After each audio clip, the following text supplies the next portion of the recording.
Narito na ang PTV Balita ngayon. Tiwala si Pangulong Ferdinand R. Marcos Jr. na makakatulong ang Fund for Responding to Loss and Damage o FRLD upang matugunan ang epekto ng climate change. Sa pagganap ng mga opisyal ng FRLD, binigyan diin ng Pangulo ang pakikipagtulungan ng kanyang administrasyon sa Naturang Board sa kabila ng mga nararanasang kalamidad ng bansa. Kasama sa climate change mitigation at adaptation ng pamahalaan ang pagsusumite ng kauna-unahang National Adaptation Plan sa United Nations Framework Convention on Climate Change at paglalaan ng karagdagang pondo sa mga programa na naglalayong bawasan ang greenhouse gas emission.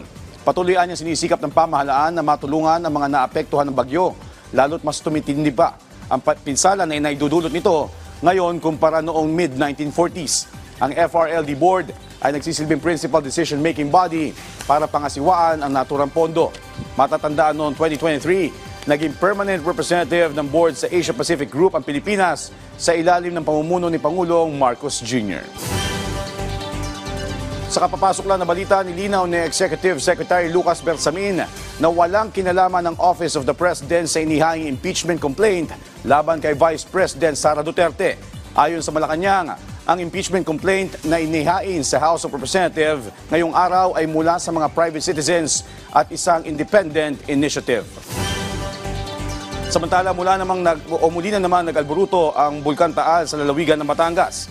Ayon kay FIVOX Director Teresito Bacolcol, naitala ang phreatic eruption kaninang alas 5:58 ng umaga. Tumagal ang pagsabog ng 4 na minuto. Halos umabot ng 2,800 meters ang ibinugan nitong usok. Wala naman naitalang vlog sa paligid ng bulkan.